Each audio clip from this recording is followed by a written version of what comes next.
Agora, nós vamos falar um pouco dessa linda alma, desse lindo espírito, dessa linda Mãe Divina. Mas para falar de Ananda Maimá, eu antes preciso dizer um pouquinho e contar para vocês, ou melhor, abrir uma outra conversa aqui, no sentido de um questionamento. Porque existem tão poucas mulheres yoginis, santas, gurus, que você já ouviu falar. Pare e pense um pouquinho. Quando você fala em guru, em mestres, na maioria das vezes vem nomes masculinos, né? Quem aqui conhece santas indianas? Ah, eu conheço a Ama. Alguns poucos também devem conhecer outras, né? Mas são muito poucas. Por quê? Essas mulheres, elas, por ser mulheres, já começa daí, né? Não são devidamente interpretadas, conhecedores, não dão importância devida a elas. Mas por quê, gente? Só porque são mulheres? É muito mais fácil você falar de gurus homens, que é muito mais fácil também, porque todos os homens vão apoiar. E é difícil ainda para o masculino na Índia fazer um simples gesto. Já parou para pensar? Eu vou me rebaixar e fazer um namaskar e me prostrar aos pés de uma mulher? Não é pouca coisa para o ego do homem. E muito mais num país que é completamente violento com o feminino. Infelizmente, esta é a grande verdade. As mulheres ainda são postas lá para o fundo da sala, né? Então eles não divulgam, eles não dão o devido valor a essas grandes mulheres. Mas a gente está aqui de coração aberto, trabalhando em prol a essa transformação. Contem comigo, contem com esse lindo espaço que é em honra, em prol a deusa. É em honra e prol as mulheres. Mas todos os homens são bem-vindos, tá? Aqui não é clube do bolinho e da Luluzinha separação, não. Aqui é união, por favor, sem dualidades. Eu separei aqui algumas coisas, porque para falar de Ananda Maimá é complicado, porque eu começo e me perco, né? Porque é muito amor, é muito cuidado. E as mulheres santas da Índia, eu gosto de falar, que elas são as grandes joias, né, da sua tiara. Porque todas elas são rainhas. As mulheres santas da Índia, elas vivem nos locais onde você nem pensa que elas estão. Mas onde essas mulheres estão? É uma mãe de família, é uma esposa prendada. Ela está ali no mercado vendendo curry. Elas estão em todos os lugares, mas ao mesmo tempo em lugar nenhum. Só quem tem conhecimento, muitas vezes poucas pessoas sabem quem são essas santas, né? Elas são a própria Deus encarnada. Anandamayi veio até essa terra, a esse planeta Terra, encarnada em uma mulher pouco estudada, quase iletrada, mas dona de todo o conhecimento do universo, né? Para você ter acesso a essas sacerdotisas, a essas yoginis, você tem que entender algumas coisas muito importantes que eu vou trazer aqui para vocês. Prepare-se, porque não é pouca coisa não. É um confronto. Lembra que eu falei lá no primeiro contato que eu tive com vocês? Começa daí já. É um confronto porque essas mulheres, elas personificam uma tradição espiritual radical. Radical. Porque elas vão de encontro a todo tipo de diferenças do que você conhece como religião, do que você conhece como tradição religiosa. Tudo que você conhece como catolicismo, judaísmo, islamismo, brahmanismo, os Vedas. Não tem mulher. Eles não dão espaço a mulher alguma. Como eu disse, mulher fica lá atrás, né? Vamos à divindade. O que é divindade para essas mulheres? Para essa professora aqui, essa mulher que vos fala, né? Deus, divindade, Ishwara, Brahman. O que é Deus? É aquele homem, é aquele senhor barbudo, né? Ai, severo, austero, que vive te apontando o dedo, te julgando, te condenando e falando: você vai para o céu, você vai para o inferno. É isso? Para você, Deus é isso? Julga acima de tudo e de todos. Salva poucos e olhe lá, né? Não. Divindade. Divindade é a força que permeia todo o cosmos, todos os planos. Tudo que você pensa assim, no todo. Esse todo é a divindade. É a força motriz da criação. É a matriz do universo. É a consciência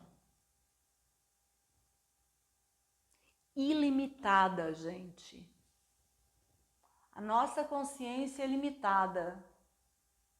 Mas a divindade, a deusa, é a consciência ilimitada. Para pensar, mas nem sei o que é isso. É muita coisa, né? Pois é. E essa consciência ilimitada que sustenta e permeia todas as coisas, sobre essa perspectiva, ninguém é condenado, porque tudo é fruto dela. Como é que você pode condenar algumas coisas? Eu costumo dizer no Tantra que tudo que existe de bom e de mal é fruto do divino. Mas como que a coisa ruim é fruto do divino? São densidades, são graus de densidade. Então, pensando assim, aquela pessoa que ainda está num caminho, muita coisa para trilhar, para conhecer, para superar, para transcender. Ela também tem a matéria do todo dentro dela. Só que ela não tem consciência ainda disso, né? Nós estamos aqui para trazer essa consciência, para ensinar. Então, sobre essa perspectiva, ninguém é condenado, né? Eu estava falando, exceto por nossa própria mente. Nós mesmos, pelo julgar mal, pelo entender mal, por não saber, por ser mal orientado, nós pensamos o quê? Que existe dor, que existe tristeza. E aí a nossa mente vai criando todos os obstáculos, que depois o pobrezinho do Ganesha, você chama ele, né? Para retirar um a um. Mas na verdade, Ganesha também está dentro de nós. E nós criamos os obstáculos. Ele não é uma força fora. Ninguém está fora de nós. É isso que a gente tem que aprender. É isso. Tudo está em nós. Não existe nada fora. Você não tem que olhar para o alto, sabe? Tá aqui, ó. Tá escondidinho, tá aqui, no coração.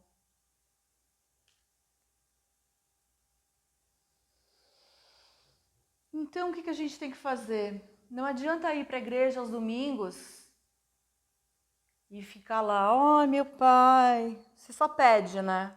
Nem agradecer a gente agradece. Então já começa daí.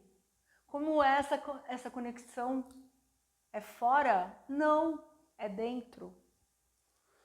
Então quando você olhar o céu, quando você olhar um animal, quando você olhar uma flor, quando você comer uma fruta gostosa, você fala,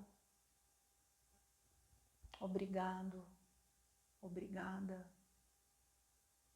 Ela, assim como eu, tem a matéria divina.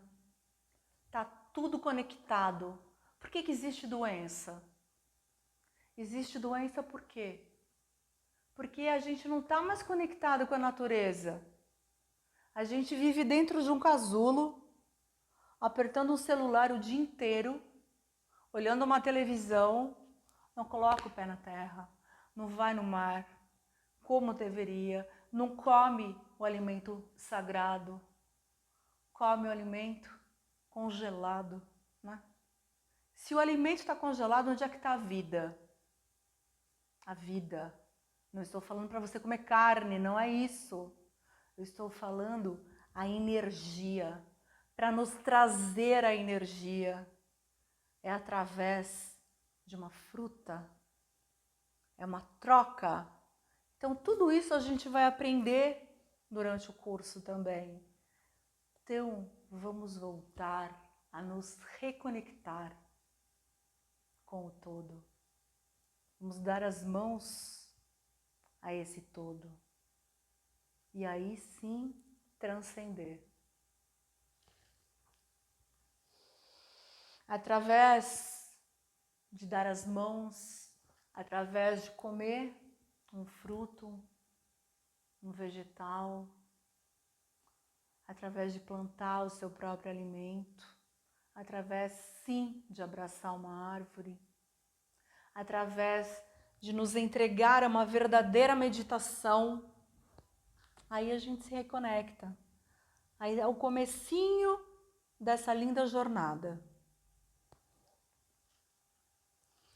A deusa também não é um símbolo, não é um símbolo político que está ali simplesmente para te julgar, que está só de um lado, né? Aí vira raiva do outro. Você vê muito isso nessas religiões, né? Elas têm ódio. A verdade deles, somente a verdade deles impera. Não. A deusa abraça. A deusa não condena. A deusa trata os seus filhos todas igualmente, como uma verdadeira mãe.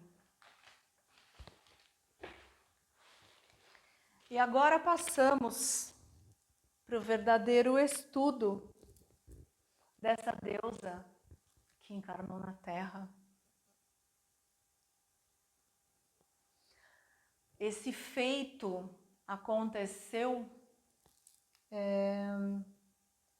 em um povoado na Índia, denominado Keora, distrito de Tripura.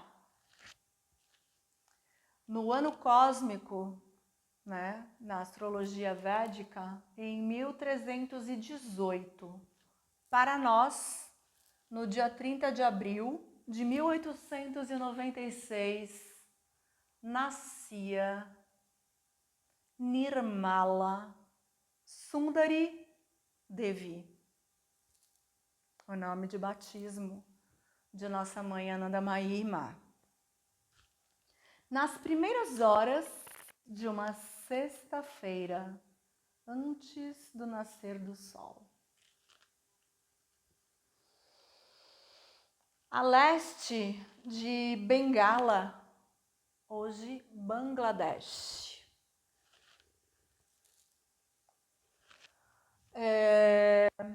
O nascimento de Nirmala foi um acontecimento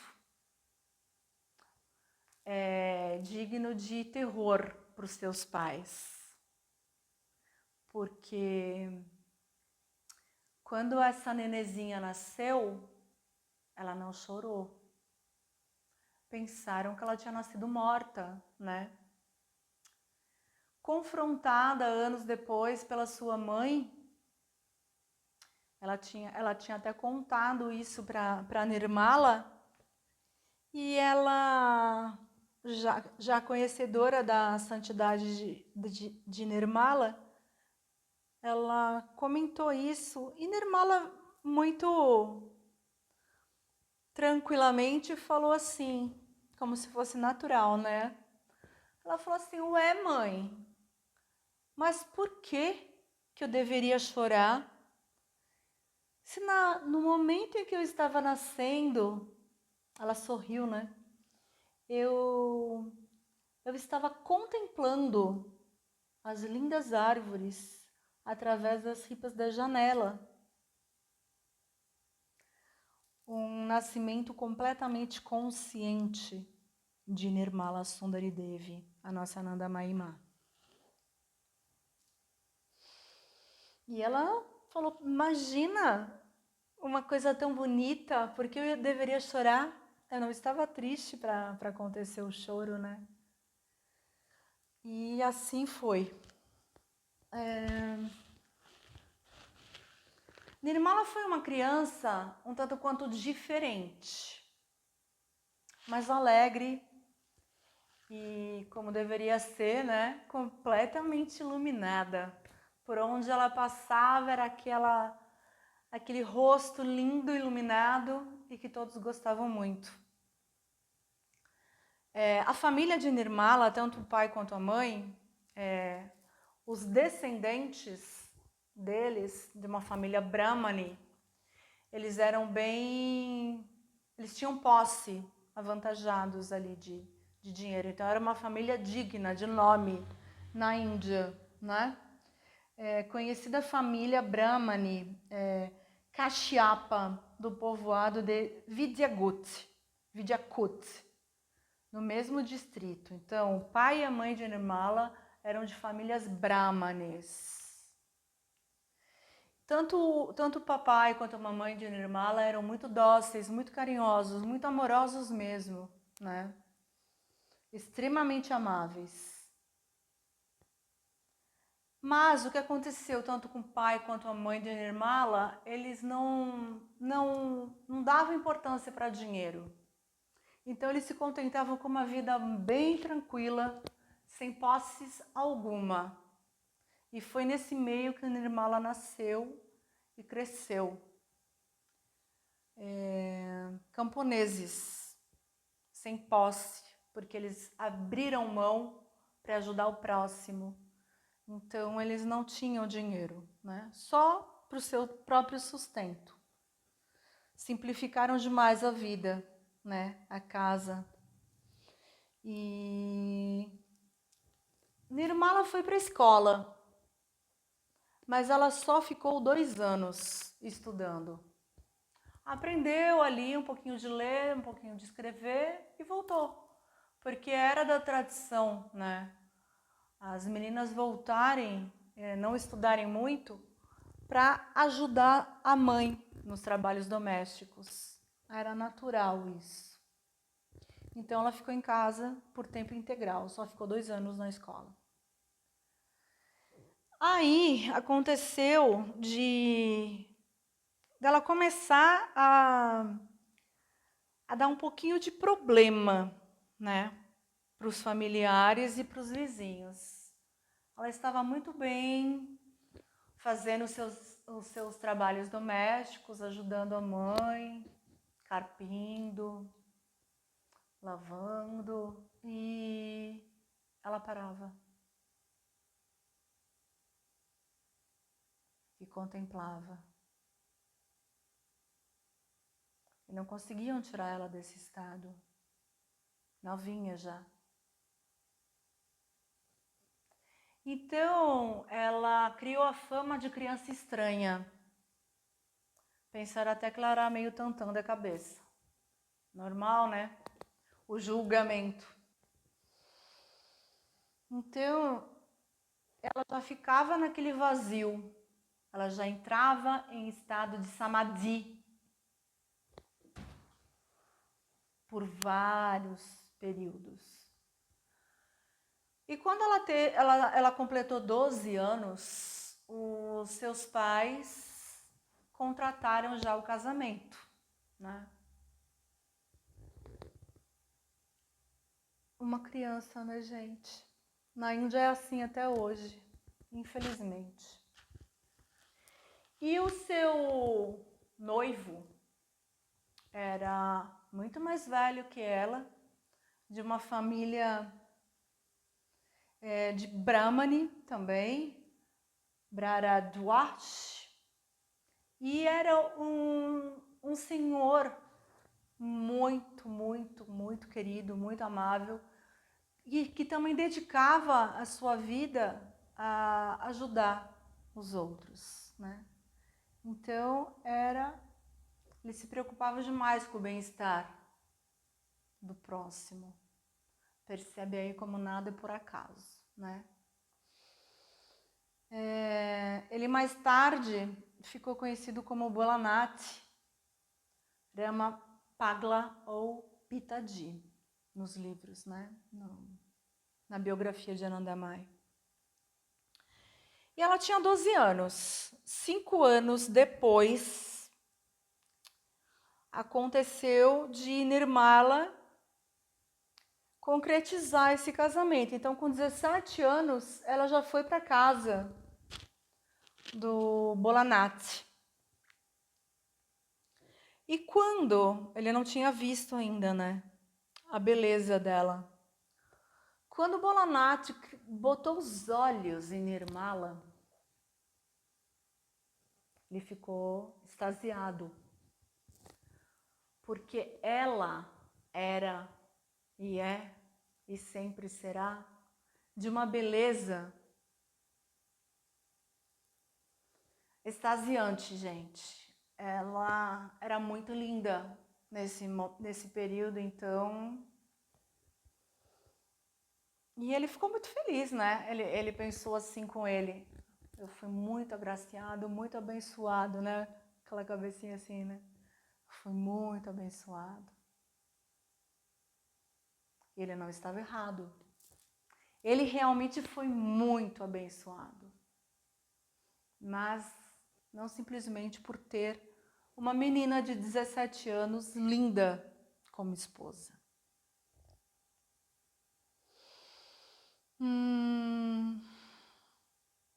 Certo dia, ou melhor, certa noite, ele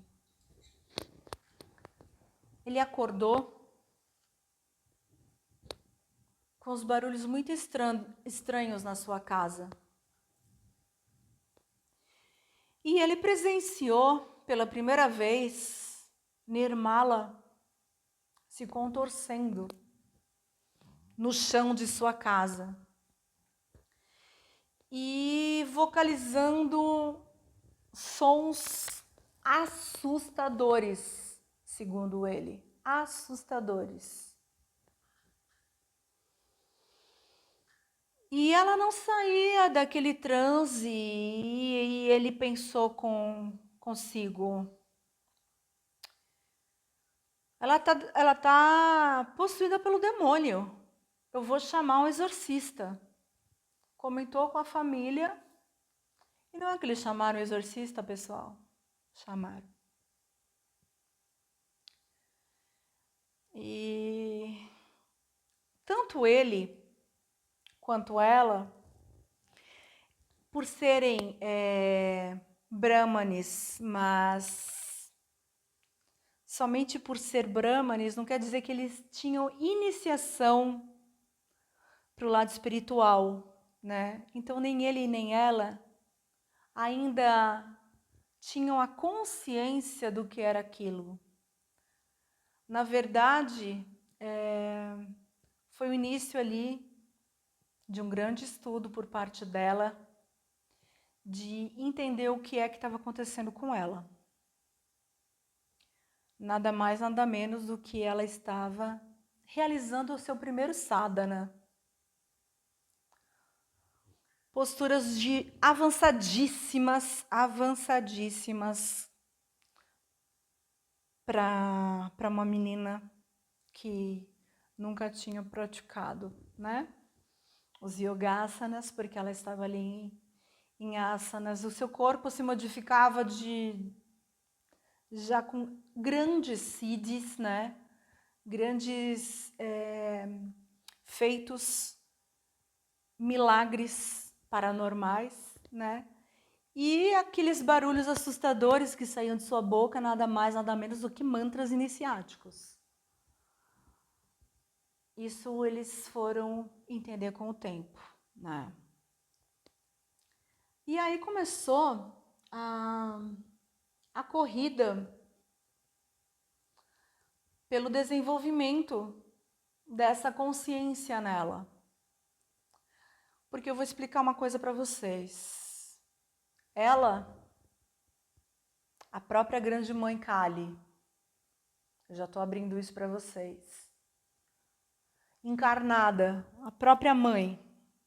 Só que você pensa, o que é a energia de uma deusa encarnada? Fora do corpo, ok. É a própria Shakti, a própria eletricidade, o próprio prana, o próprio tudo. Mas, para isso tudo se assentar no corpo humano não é fácil. Para o corpo humano conseguir encaixar isso, tá? Ela passou por diferentes estágios de sadhanas, de práticas espirituais, até que, em 6 anos, ela se viu conseguindo dominar a energia da própria Kali, da própria Shakti, de outras deusas, né? Porque o que são nomes, né? Dentro do seu corpo físico, tá? Então, esses vários estágios de sadhana se manifestaram através do corpo de Nirmala. Vamos recordar que desde o nascimento ela já tinha consciência disso. Mas esse estado que a gente chama no Tantra e no Yoga do estado do próprio testemunho lúcido do Yoga, nós denominamos Sakshin. Para ela nem percebia isso, que estava acontecendo, essa movimentação. Tudo aconteceu de forma leve, mas que para olhos humanos eram assustadores, mas para ela estava tudo bem, né? Para ela já estava no estado de êxtase, no próprio estado de Ananda, desde que nasceu. Só o corpo dela que precisava entender isso, né? E assentar. Dizia, sempre fui, desde minha infância, diferentes estágios de sadhana se manifestaram através deste corpo. Nunca chamou o próprio corpo de meu corpo. Ela sempre se chamou deste corpo, porque ela estava além deste corpo, né? Então, ela achava muito engraçado o conhecimento universal, né, integral, ser dividido em partes. Ela presenciar em partes devido ao corpo humano. Deu para entender? Nirmala achava engraçado vivenciar a unidade pouco a pouco, devido ao obstáculo do corpo, né? Ela que sempre conheceu a unidade e também toda a criação, estar no corpo e sentir que este encaixe aos poucos e em partes, como faz todos nós meros mortais, era para ela uma divertida lila, né? Um divertido jogo do próprio cosmos, do próprio Param Shiva, Param Shakti, né? Agora a gente vai passar a entender o comportamento revolucionário desta yogini, desta deusa encarnada, desta santa. Vamos relembrar aqui o que é ser e estar dentro de uma família Brahmani. Para nós tantricas, é engraçado isso, né? Porque uma família Brahmani é uma família muito ortodoxa, repleta de regras a serem seguidas e respeitadas. E ai de você de não estar ali dentro daquela casinha, daquela caixinha fechada, né? Então, o comportamento de Nirmala era revolucionário, chocante, ousado, muitas vezes ultrajante. Porque ela quebrava regras, ela quebrava padrões, ela não queria nem saber de ser ortodoxa, ortodoxa, porque ela era a própria manifestação do todo, ela era o próprio universo, ela era a própria manifestação da deusa encarnada, né? E bater de frente, face a face com essa unidade e achar que tinha que cumprir regras, vamos combinar? Não. Não dá, né? Não dá. Ela não se curvava diante de nenhum familiar. Ela não se curvava diante de nenhuma pessoa mais velha. E isso para eles era terrível, era falta de respeito. Óbvio, né? Ela não se curvava nem diante das fotos dos antepassados dela. Um requinte social imprescindível em Bengala, né? Por quê? Porque uma voz interna se debatia dentro dela e falava assim: você não deve se curvar diante de ninguém. A quem você quer homenagear, você é tudo.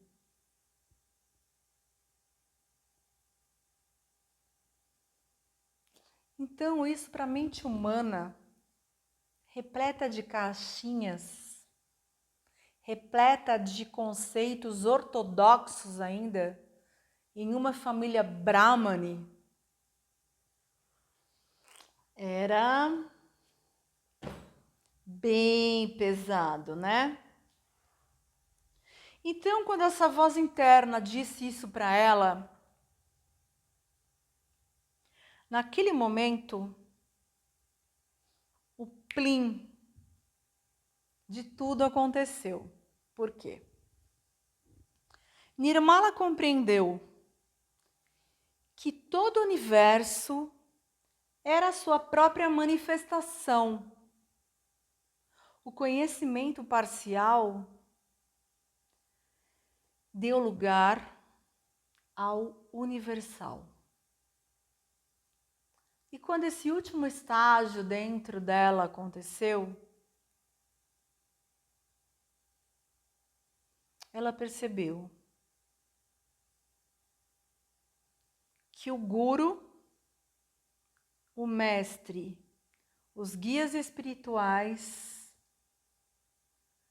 precisavam finalizar isso na cabecinha dela, né? Por quê? Porque ela estava encarnada. Então ela ainda queria esse último passo na Terra, né? E aí, a família, os vizinhos, dentro daquela comunidade brahmane, né? Ou eles falaram o seguinte, para ela procurar uma iniciação formal, para respeitar, né? Procura um mestre que inicie formalmente a sua vida espiritual. Aí ela foi, né? Ingênua, coitadinha, humilde, até os pandits, os locais dali, né? Até os mestrezinhos. Agora, eu te pergunto, vocês acham? Vocês que já conhecem um pouquinho do que é uma comunidade brahmane, machista, infelizmente preconceituosa, repleta de dogmas, de castas, vocês acham que algum deles quis iniciar Nirmala, uma camponesa, mulher e praticamente iletrada?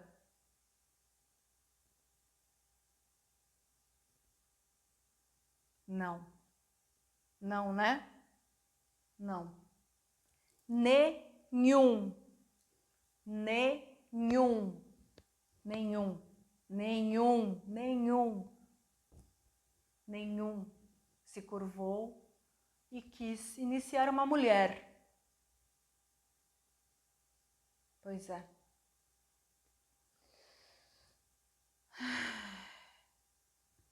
O que ela fez?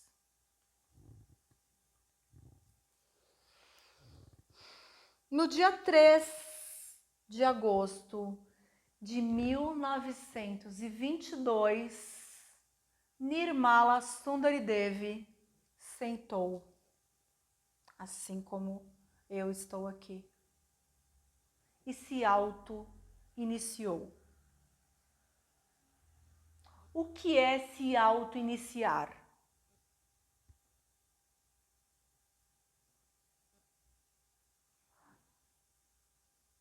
Para ter uma iniciação formal, o que nós precisamos? 3 coisas: o guru, o discípulo e algo muito especial, que é o Ishtadevata. O Ishtadevata, ou a gente aqui também pode chamar de Keila, a divindade interior, o Deus interior, o despertar da consciência. Ela encarnou esse teatro cósmico. O que ela fez, gente? Ela encarnou o papel do guru, do discípulo e do Ishtadevata. Então, o seu Deus interior, através do seu Deus inferior, a tua casca, né? E o seu Deus superior. Então, ela foi ao mesmo tempo Kali, Nirmala Sundari e Ananda Maimá.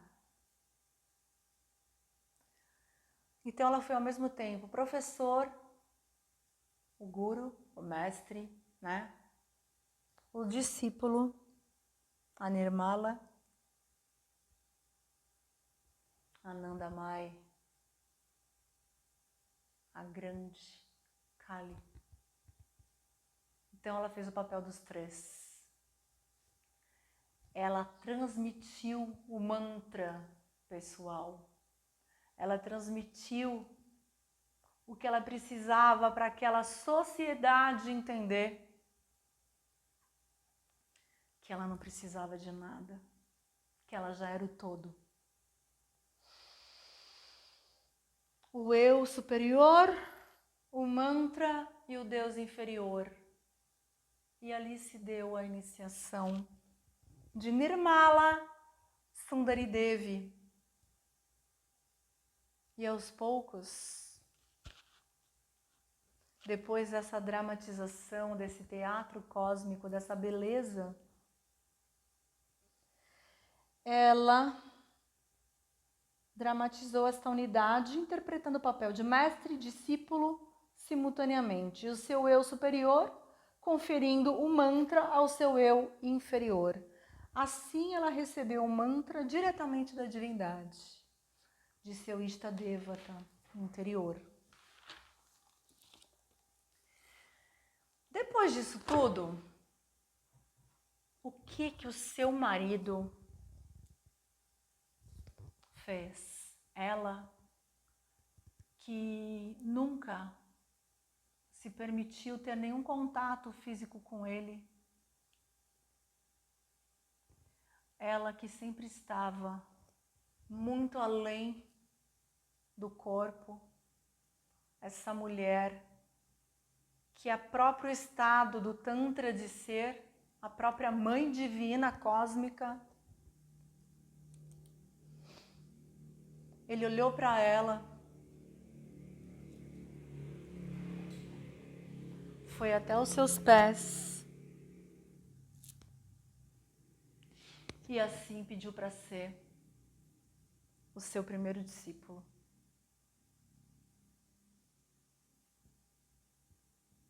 Ele se curvou perante uma mulher e chocou assim toda a sociedade brahmane. Todos os mestres, os pandits, olharam para aquele homem, viraram as costas e até cuspiram nele. Quem ele pensa que é? Para se curvar uma mulher, isso é impuro, isso não é digno. Mas ele confrontou todos e se curvou à Mãe Divina e pediu para ser iniciado, batizado. E assim, seu esposo se tornou Bholanatha, o primeiro discípulo de Anandamayi Ma, a mãe do universo, a grande mãe repleta de êxtase, Anandamayi Ma. Jai Ma.